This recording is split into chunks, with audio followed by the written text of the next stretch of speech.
Greetings, comic friends. I got an idea. Let's do a TGIW. Thank God it is Wednesday. It is New Comic Book Day. And I'll say, oh, man, for a light week, it sure was expensive. But that's on me. So let's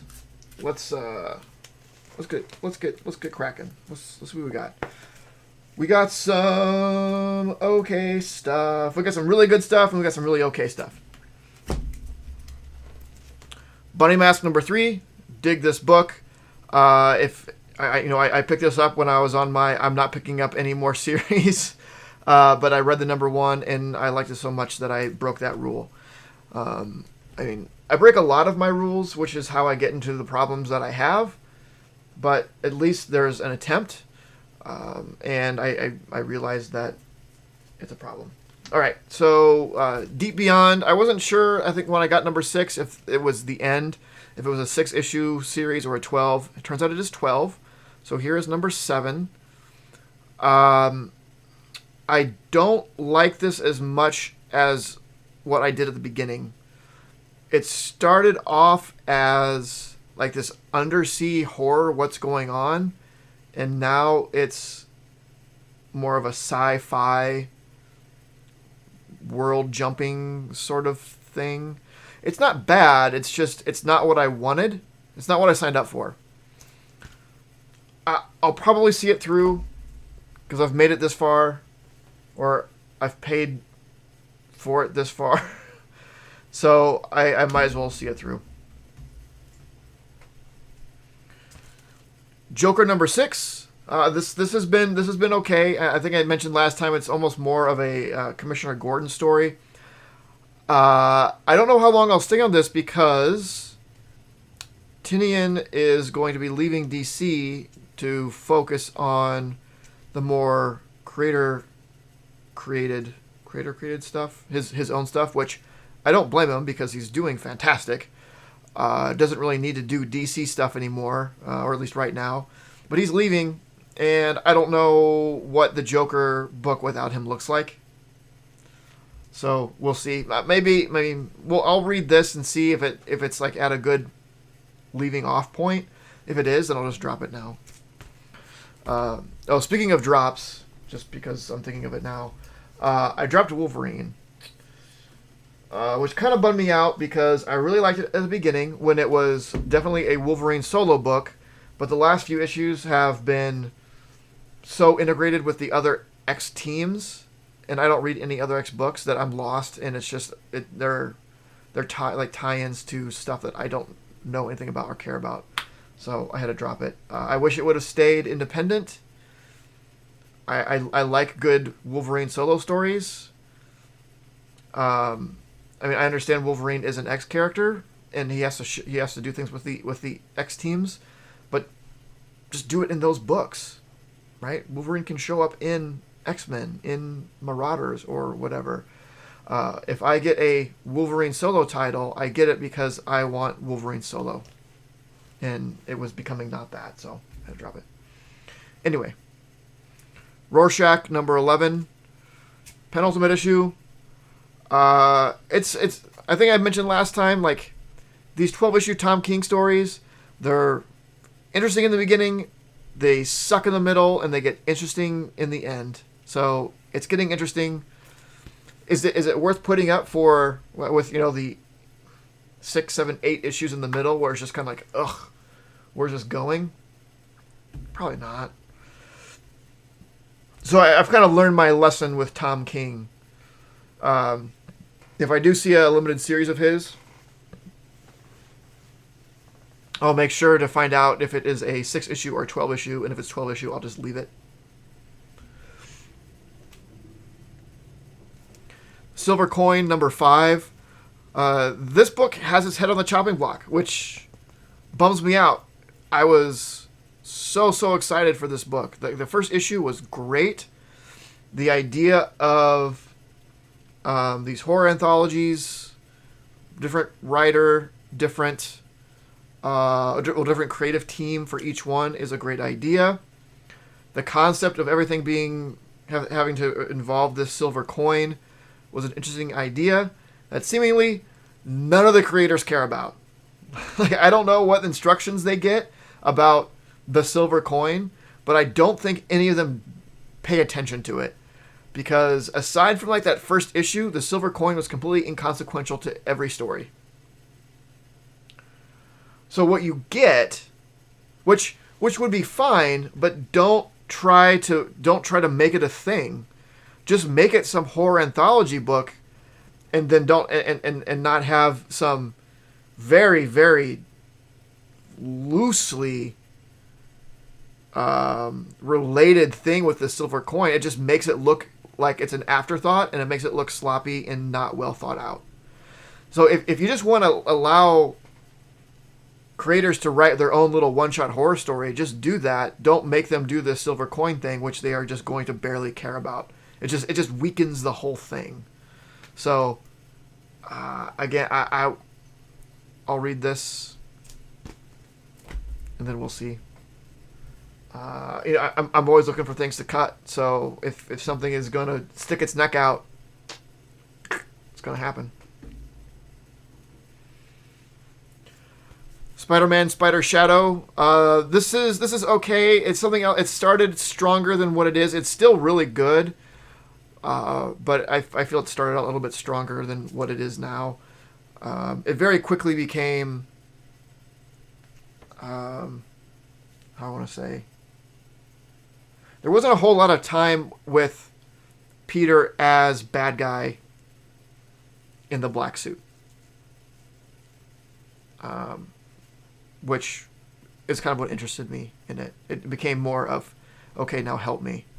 It's not what I wanted. I wanted to see a Spider-Man story where he kept the symbiote suit and he just went rotten. I think that would have been more fun. I mean, it's a what-if story. Who cares what happens? Daredevil 33. This, every week I say this is fantastic. If you're not reading Daredevil, at least go back to 25 when Elektra takes over the mantle and Matt goes to jail. So good. This was waiting for me in my poll. Campisi the Dragon Incident. I must have pre-ordered it months ago because I don't even remember this stuff or this book. Usually, when there's something waiting for me, I'm like, oh, I pre-ordered that. Yeah, I kind of remember. I remember at least looking at it and like, yeah, that makes sense. This does not ring any bells. But apparently I pre-ordered it. So I have no idea what it's about because I don't recall anything about it. And then I picked up, which now that I'm looking at it, I'm like, why did I do this? I like the idea of the Defenders. I like this sort of B-C list team. Silver Surfer and Doctor Strange, but they're not your normal sort of team characters. The Betty Ross Harpy is kind of cool. But I think it was the Al Ewing. When I saw it with Al Ewing, they're kind of like, okay, I'll give the first issue a shot, just because I love Immortal Hulk so much. And I mean, we got a Hulk tie-in, kind of, sort of, very loose. So, I mean, that's a fairly small week, right? 1, 2, 3, 4, 5, 6, 7, 8, 9. 9 books. One being one that I realized I should not have picked up, and one that I don't know where this came from. This is almost done. This I might cut. This I might cut. So it's a pretty light week, comic-wise, or new comic-wise. However, a couple other things came out. The last volume of Birthright. So I've been reading this in trade. It's a great fantasy story. If you like fantasy stories, I really enjoyed it. I'm curious to see how it all wraps up. But I've been reading this in trade. I think I bought the the first couple issues as individual issues, and then I switched over to trade. So as these came out, I've been getting them. So last volume of that there. And then I also get all the volumes of the original Vertigo Hellblazer series because it is so good. And how many issues was this? Like 300 issues, something like that. So I was like, I'm not gonna. I want to read it, but I'm not gonna collect all those issues. And I wasn't, reading it from. I didn't start reading Hellblazer until. I mean, I don't know. It at the time it was like not really plausible. Not plausible. Not. That's not the word I'm looking for. Not. Yeah, it wasn't reasonable to go back and just get all of them. So I got trades, and there's a lot of them. This is volume 25. Turns out when you have a 300 issue long run, if you get in trades, it's also a lot. But they do other stuff in there other than the 300.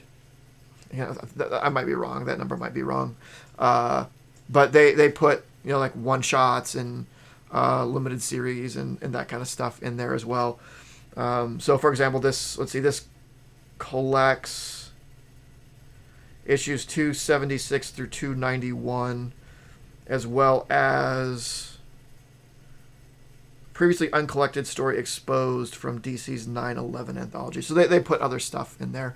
So this might be the second to last volume of this if there is 300. But I'm just subscribed to this so I don't miss one. And then I got this. So I didn't have this book, and one of the shops had it, and it was for a decent price in a decent shape. So I picked it up. It's one of those books. I've always wanted it, like even before like the Black Widow movie was doing things.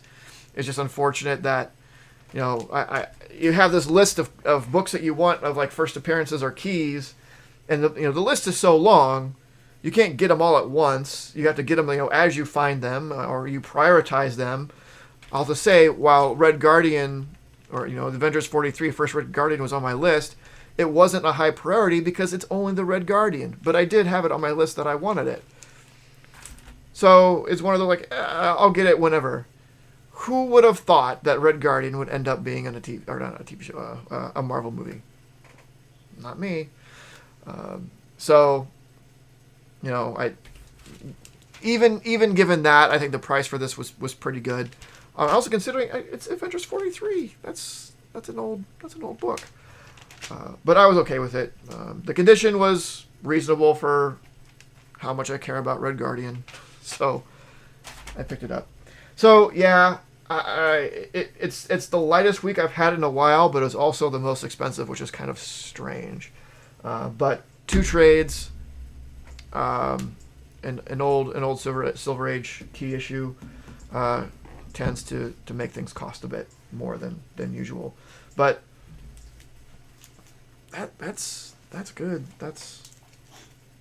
I'm happy with that. So that is all. A couple announcement things, I guess. So I did somewhat recently hit 500 subscribers, which, thank you. Something that did happen recently is I posted a 500 subscriber giveaway video just a couple days ago. So go check that out and potentially win a couple slabs in that giveaway. Also, it's not posted at this exact moment, but by the time you watch this, it might be. I'm going to post a video of a bunch of books that I have for sale, just in a YouTube video. I don't know. I mean, I've posted things on Instagram and like various Facebook communities, but I thought, yeah, I'll see what it's like to just go through a bunch of stuff I have for sale. So check that out. It'll be up shortly after this video, I think. But yeah, So check that out. So like, comment, subscribe, do all that weekly stuff that you do on TGIWs that I love you all so much for. And of course, don't forget to make yours Titan. This video was brought to you by Titan Comic Pressing. Follow us on Facebook and Instagram at Titan Comic Pressing LLC.